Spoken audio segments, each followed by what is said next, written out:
आपको बताते चले जो शुरुआती जानकारी मिली है अब तक उसके मुताबिक 12,000 के करीब यात्री मौजूद थे जिस वक्त ये बादल फटा है और अमरनाथ गुफा के करीब महज 2 किलोमीटर दूर ही ये घटना हुई है। इस तरह की जानकारी निकलकर सामने आ रही है। अब सबके जहन में जो बड़ा सवाल है, चूंकि वहां पर हजारों की तादाद में लोग फंसे हुए हैं, कितनी जल्दी उनका रेस्क्यू किया जाता है जितेंद्र, और इसके साथ ही चूंकि लोग अपनों के बारे में जानकारी चाहेंगे तो क्या कोई हेल्पलाइन नंबर, इसको लेकर भी सभी के जहन में अब सवाल बना हुआ है। और किस तरह की जानकारी मौके से मिल रही है जितेंद्र?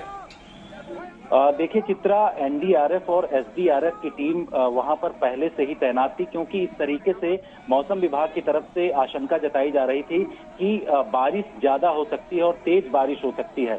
8 तारीख का जो फोरकास्ट था मौसम का, उसमें भी इस तरीके की जानकारी दी गई थी कि जो अमरनाथ गुफा है और अमरनाथ गुफा के साथ ही जो उसका निचला इलाका है वहां पर भी तेज बारिश हो सकती है।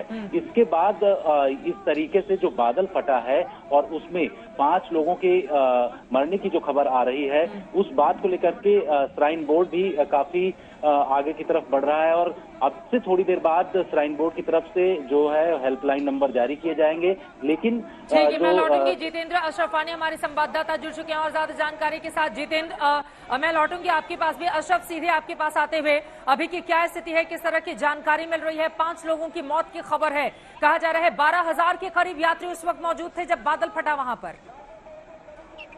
चित्रा, बिल्कुल अशरफ की आवाज हम तक नहीं पहुंच पा रही है, दोबारा उनसे संपर्क करेंगे।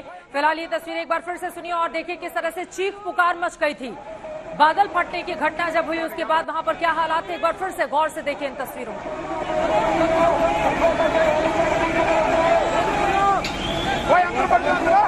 क्या हुआ इधर भी वापस क्या हुआ?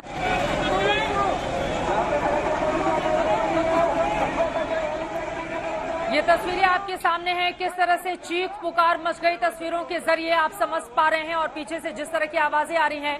आपको बता दें यहाँ पर कैंप बनाए गए हैं जहां पर लोगों को रखा गया। अचानक से बादल फटने की घटना होती है और बिल्कुल बीचों बीच से सैलाब बह उठता है, सब कुछ बहा ले जाने पर आमादा। जैसा कि तस्वीरों में आप गौर से देखेंगे तो उन तस्वीरों के जरिए आप समझ सकते हैं। अशरफ वानी हमारे संवाददाता जुड़ चुके हैं।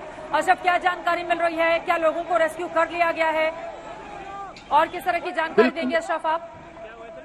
बिल्कुल चित्रा, जैसे आप कह रही थी कि अभी तो 8 ही दिन अमरनाथ यात्रा के हुए हैं। 80,000 से ज्यादा श्रद्धालु अमरनाथ गुफा में पवित्र शिवलिंग के दर्शन कर चुके हैं। आज भी भारी तादाद जो श्रद्धालुओं की थी, क्योंकि पिछले दिनों से लगातार जिस अंदाज से अब ये बात आम हो रही थी कि अमरनाथ यात्रा में जो है जब बढ़ चढ़कर लोग शामिल हो रहे हैं तो उससे भीड़ में और भक्तों में उत्साह बढ़ गया था। यही कारण था कि आज उस वक्त भी करीब जो कहा जा रहा है, एक अनुमान है 8,000 से 10,000 के आसपास जो श्रद्धालु और बाकी जो सेवक वहां पर शामिल होते हैं इस अमरनाथ गुफा के कामधाम और खासतौर से पूजा अर्चना में, जबकि आरती का वक्त हो शाम को या सुबह की आरती का वक्त हो, तो उसके साथ साथ वहां पर सुरक्षा बलों, पुलिस और अमरनाथ श्राइन बोर्ड की तरफ से भी काफी सारे लोग जो है तैनात रहते हैं, क्योंकि मुख्य द्वार जो है अमरनाथ गुफा का, वहीं पर इतनी दिक्कतें लेकर लोग पहुंचते हैं।